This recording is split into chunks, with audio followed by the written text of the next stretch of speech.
Hello everybody, this is Cyrus here, back with another video. Today I'm going to be taking a look at this Rolls-Royce Phantom that I got a couple months back, and there's a bit of an interesting backstory for how I got this.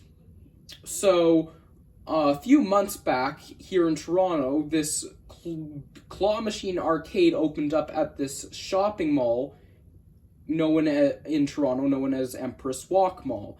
Now, I actually decided to check out the arcade on the same day that the Mario movie came out, as I figured it would be a good time to visit the mall, the Empress Walk Mall, as I don't really go there too often. So I went to check out the Mario movie. Afterwards, I decided to check out the arcade, and it was a pretty interesting one. In terms of the prizes, they actually had a selection of these model cars you could get, and then I see this Rolls-Royce as one of the optional choices, and I'm thinking that looks pretty cool. Unfortunately, I didn't bring enough money with me, so I wasn't able to, win it. Now, the main concept is it's a claw machine arcade, so essentially you win prizes with the claw machines, and you can trade in the prizes for tokens. Some of the larger prizes you win with the claw machines can lead up to 2 tickets, while the smaller ones lead to 1 ticket. I decided to revisit that arcade right at the end of the school year, and this time I was prepared to win that Rolls-Royce. I managed to win it, and I'm glad I did, because it is a very, very nice car, in my opinion. Definitely a lot of... I think there's going to be a lot of toy car collectors who are going to go for, fancier cars like this type. Just a heads up, this is not 1:64 scale like a Matchbox would be. So, most collectors might be geared towards collecting small cars, but I like it the way it is.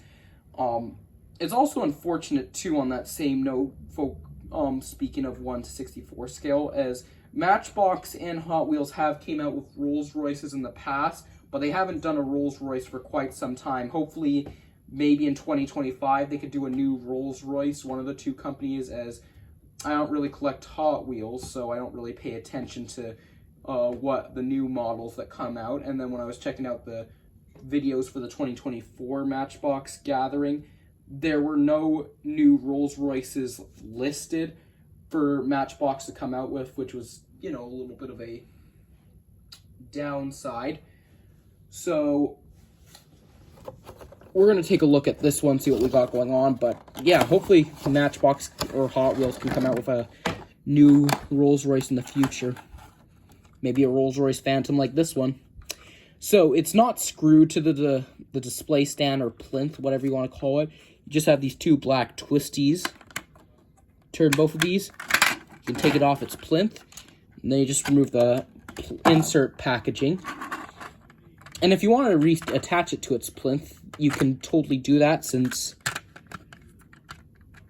these just twist, and then you're able to reattach it onto the plinth. So we'll give it a quick look at it on its plinth, and then when we get to features, we'll take it off the plinth again.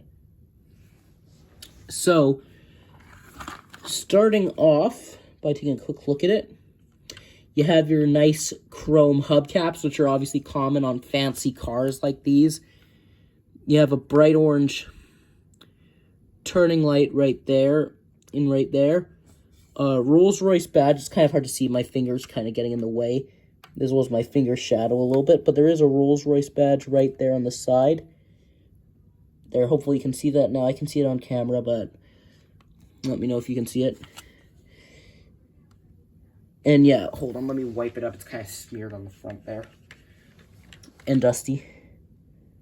So on the front, you have your the Rolls-Royce name in a different language.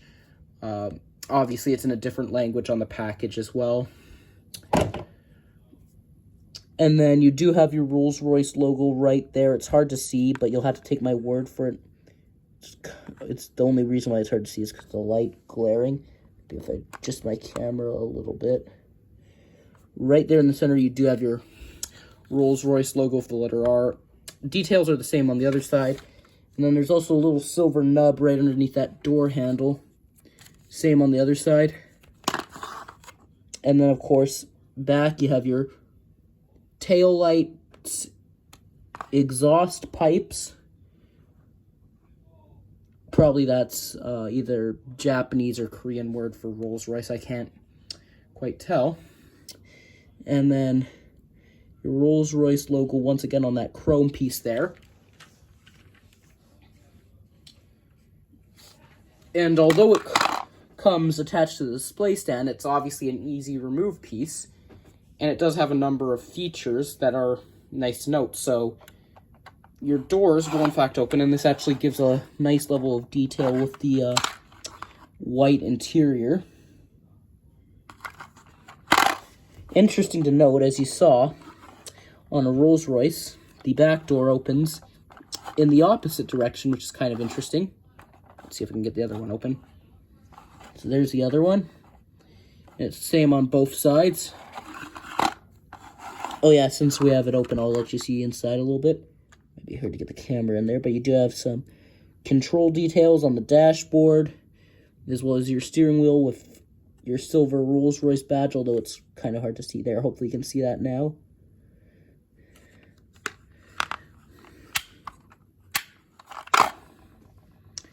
And then aside from those, you do have an opening trunk in the back with not a large amount of space, but a respectable amount. I think it's kind of fair. Then your trunk can close up. And let's take it off now so we can get a better look at some better features. I had it on the display stand most of the time. So your hood does open, but you need like a little pin to get in there. There's a little hole at the front right there, if I can show you. See that right there? So you need to get a pin or some small device in there to pull up the hood. All right, now that we got our hood pulled up, so you can see the engine inside now. And what's also nice about this, there's a hood ornament inside the engine that can actually be popped out, like so.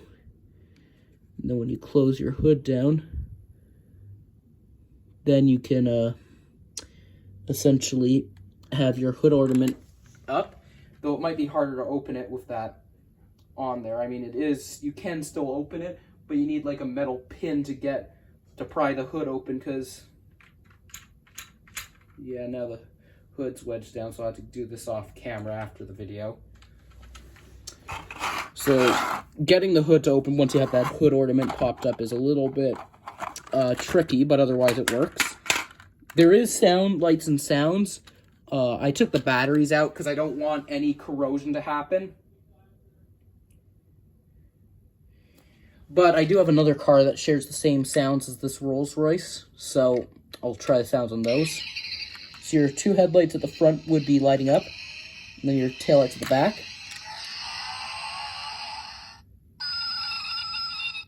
So that's the sound. Like I said, they share the same circuit board, it's the same sounds. And then there's also a pullback motor.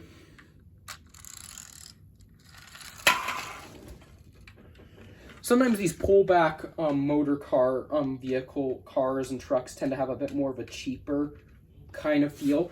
But this one's pretty good quality in my opinion for a pullback vehicle, so that's definitely nice to note. And if you wanted to store this in the box without its display plinth, you could. Except I can't. Yeah, another thing is you'll also have to have the hood ornament down when displaying it in its box.